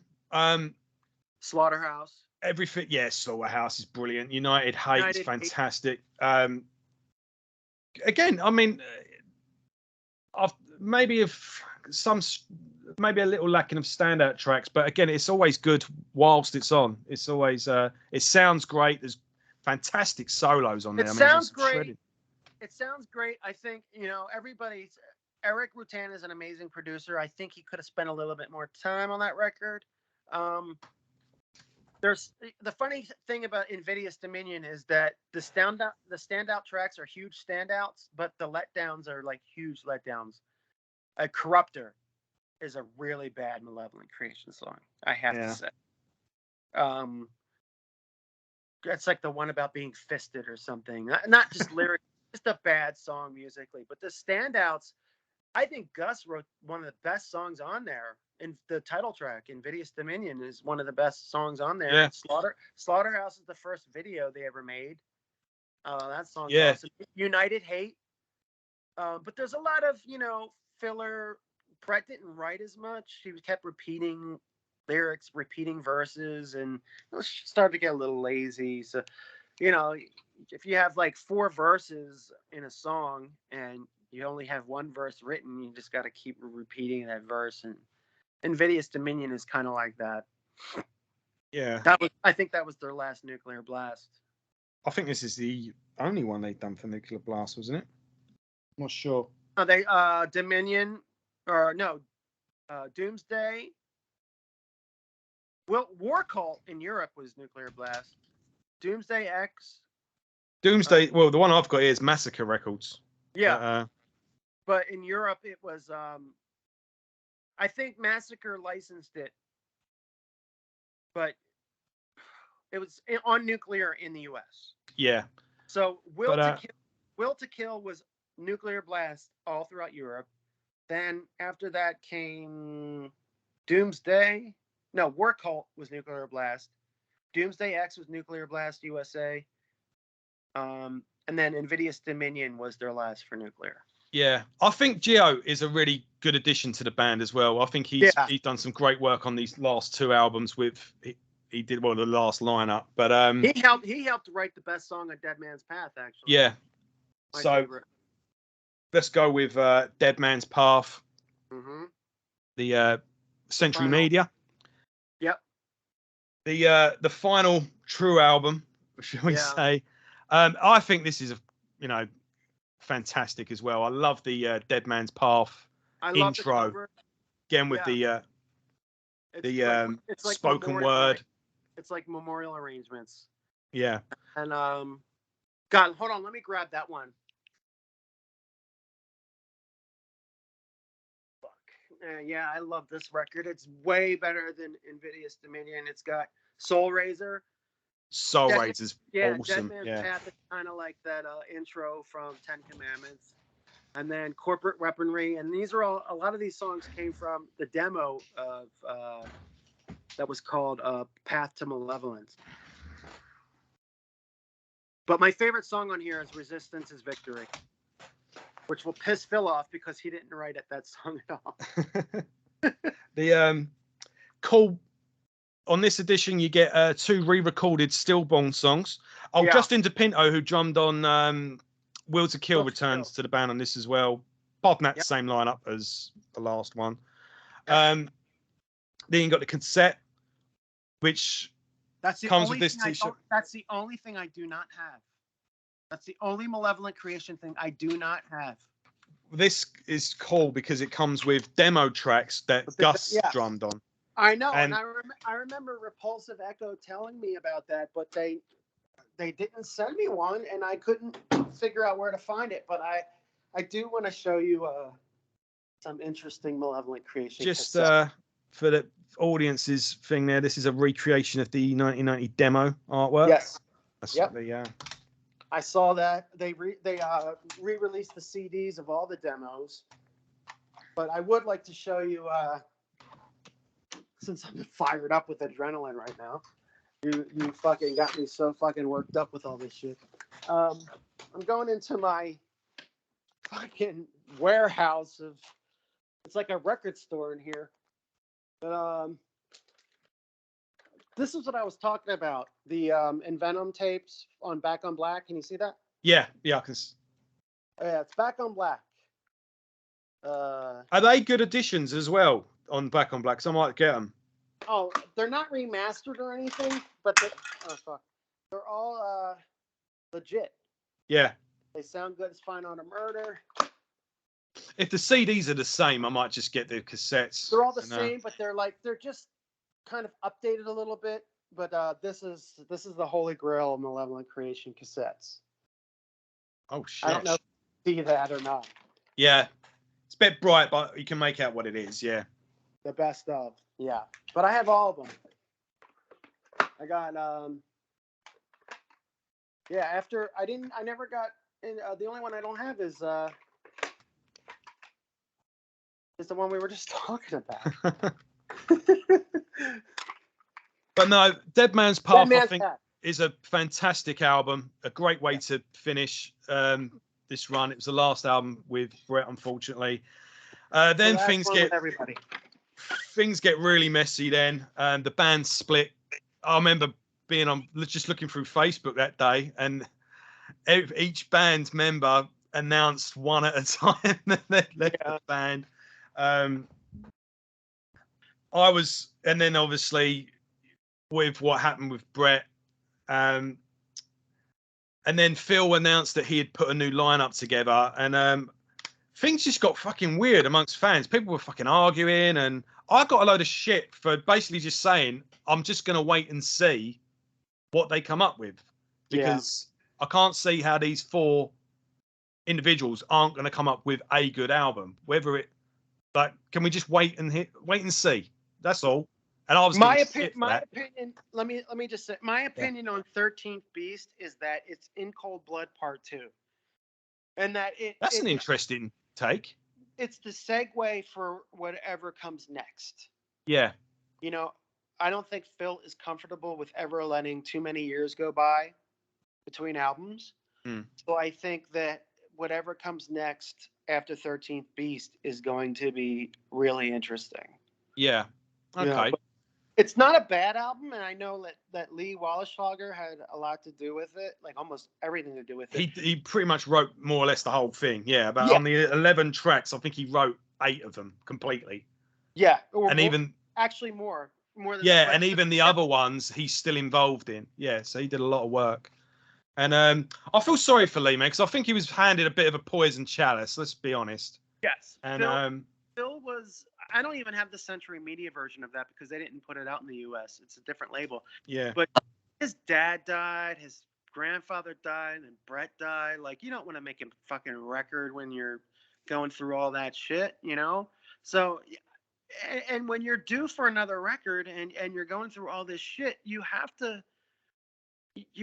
Somehow, I don't even know how he did it. Like, going through all this shit, but I have to put out a Malevolent, or I want to put out a Malevolent Creation record. That just shows like the loyalty to what he does. Is that if I was going through all that shit, I'd be fuck music. I don't give a shit. Like, if all that happened to me. But he just kept going, and 13th Beast came out, and it was kind of like a Lee Wallischlager solo project, and those guys are no longer in the band, except for Josh Gibbs, who's from the 13th Beast. He's still in the band. He was also in Solstice beforehand as well. Yeah, he's cool.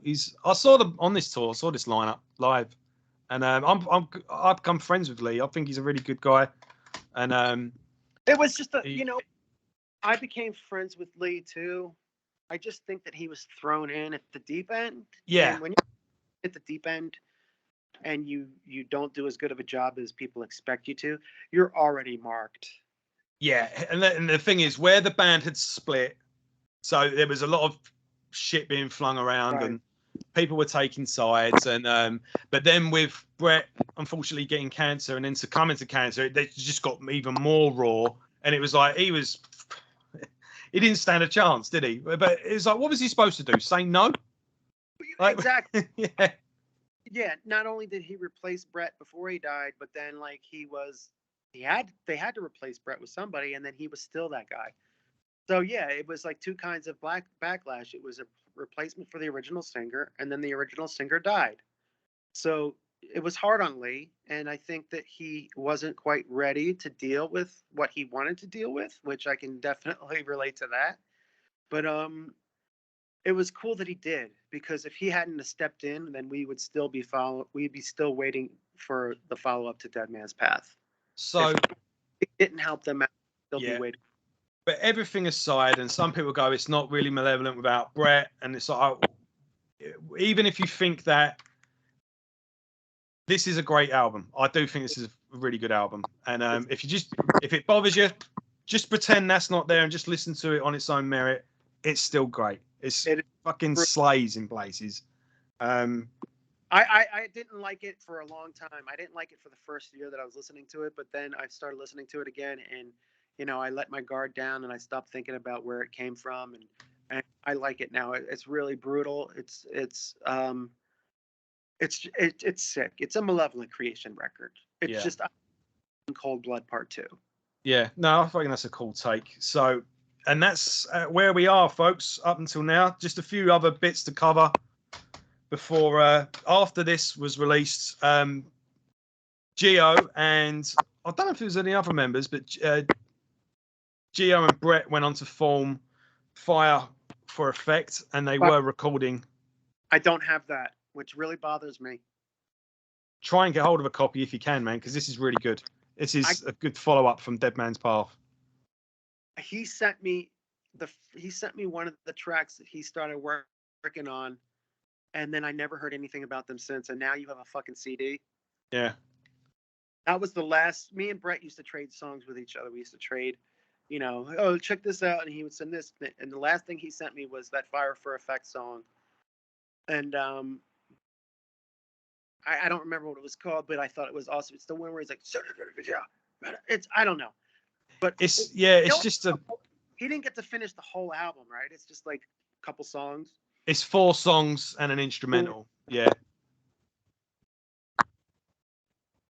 He was getting deep into it. And the first song that he sent me, I was like, holy shit, this is great. And then that's all I heard about it. And then I talked to him 2 days before he died, and that was it. And then now you're holding a CD of it, and I don't have it. That bothers me. I'll see if I'll send you a link to see if you can order one or something like that. It's on Vile Records.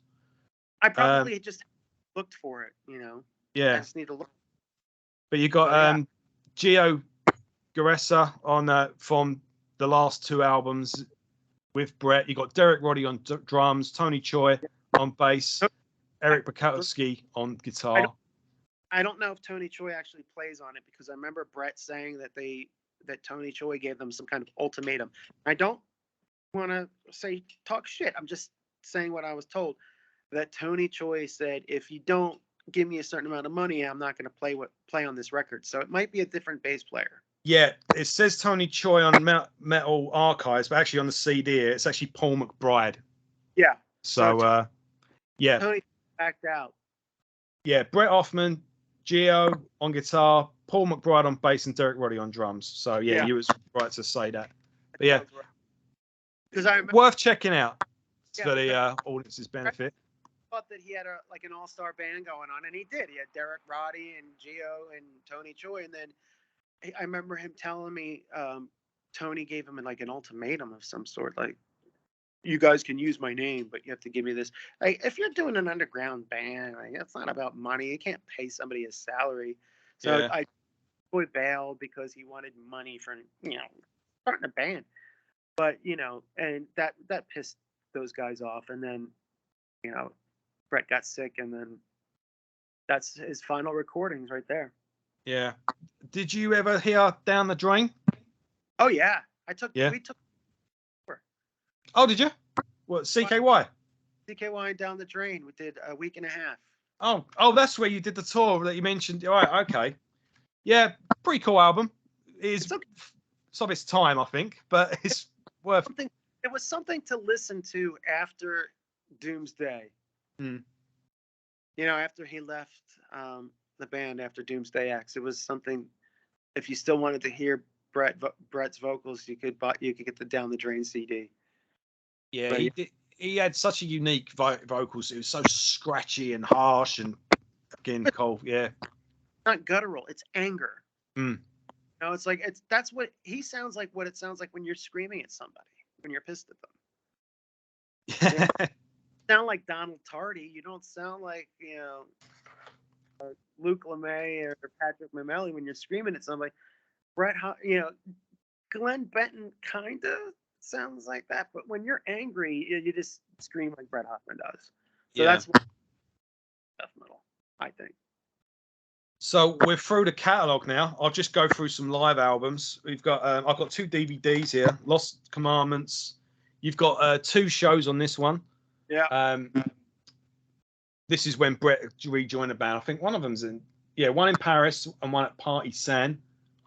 All of them are good. This one. Oh, I've got this one's with Kyle, isn't it? It's got Brett and Kyle, I think. Yeah, there's another one I've got with Kyle. I think there's a Party Sans show on there. Yeah. I've got another one where it's 2 shows with Kyle. I'm not see if I can find that, but and then I got Live in Australia. That's a really good one. I love Brett's. That's another thing about Brett. It was his in between song banter. Yeah, he's funny. I'm getting old. I got grey hairs on my balls. On my balls, yeah. Yeah, but this is really cool. It's a little EP. You've got Suffocation, Malevolent Creation, Exalter, and Cancer. If anyone can get hold of that, that's worth picking up. That DVD's bothering me now. I love Cancer. I love that band. Yeah, the especially the first 3 albums. But have you heard the new album? I love it. Shadow Gripped is great. I like To the Gory End. To the Gory End was the first death metal record I ever heard. Oh, really? That's why I love it. It's not a really good record, but it's the first record I ever heard. And then Death Shall Rise blew it away. And then Sins of Mankind was like kind of weird and kind of lame, didn't sound really good. And then they did Spirit and Flames, which is okay, but Shadow Gripped came back. I've not really listened to it properly. I need to. A couple of people have said no, you need to get on it. I'm gonna have to dig that one out. Yeah. And an EP called Ball Cutter that has a really cool album cover that goes back to the gory days. I need to jump back on board with Cancer, but yeah. So got demos too. That's cool. Live at Whiskey Go Go, and then I got the 2 basically on DVD. You got them on CD. Yeah. I need to find that DVD, but I don't. Conquering South America. Yeah, that's the one. Conquering South America is the other DVD that you don't have. I do. It's there. I'm just looking at it thinking, shit. I got everything out, and that's the one thing I didn't get. But never mind. So yeah, Malevolent Creation, ladies and gentlemen. We went through it. It only took us 15 hours.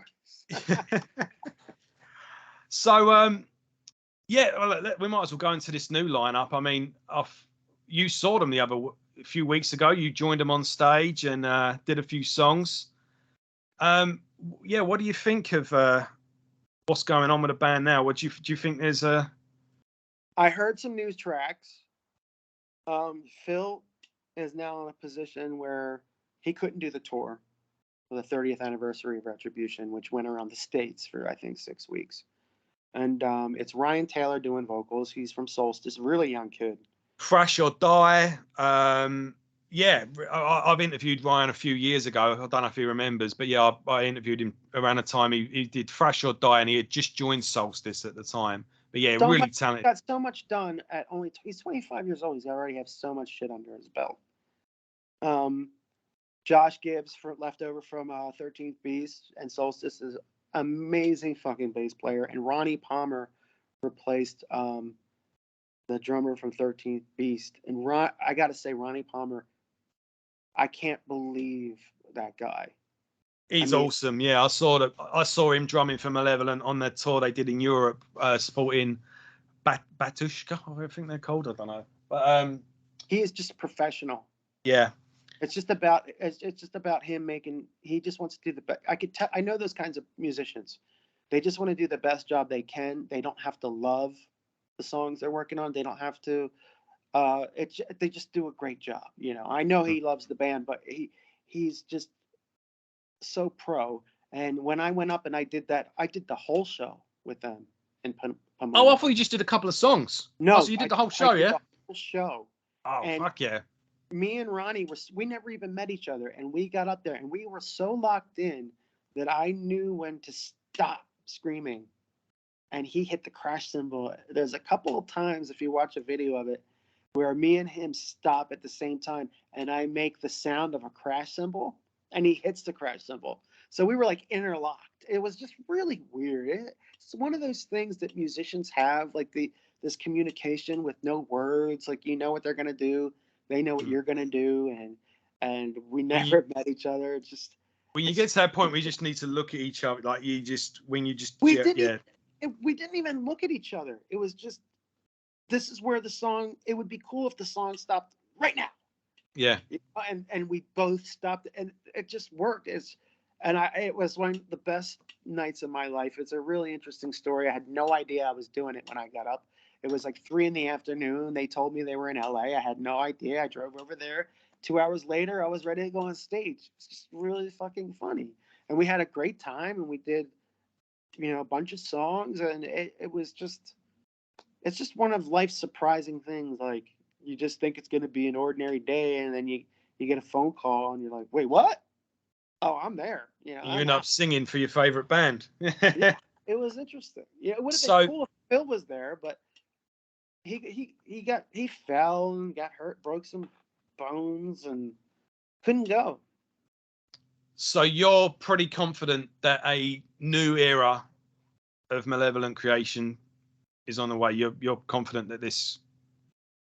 I do. I think that enough time, I think that enough time has gone by that I think Phil and Ryan and Josh will do something, but they'll also, I think, add in, if Ronnie's not, if he's going to be in the band studio wise, I think that, I don't want to say anything for certain, but I think that Phil and Ryan are going to work together to make the next album interesting by having a lot of ex-members come on as guest appearances.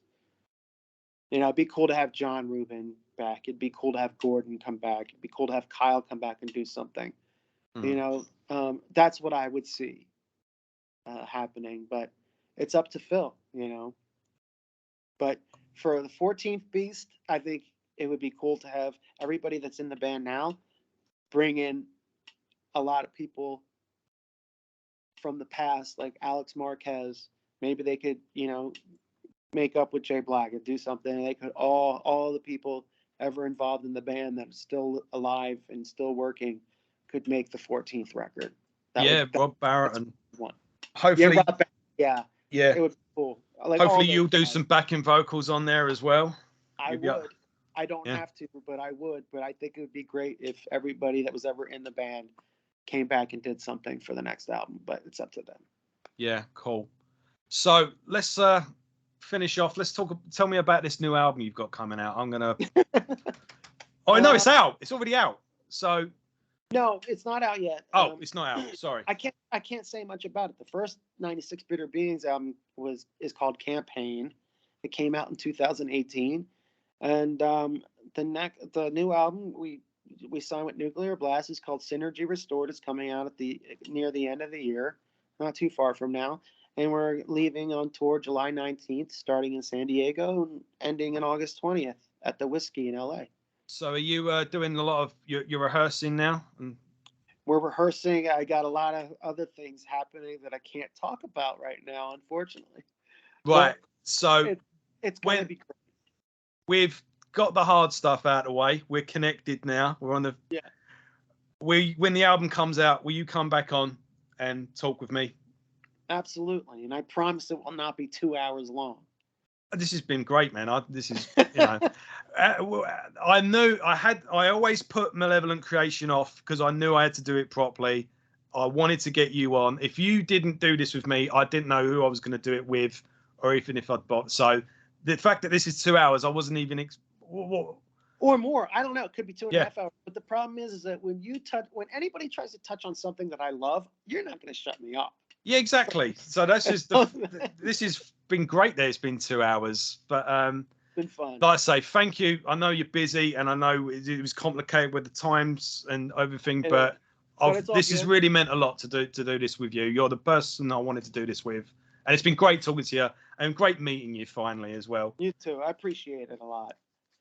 And this is actually my birthday today as well. So you've actually given me the best birthday present.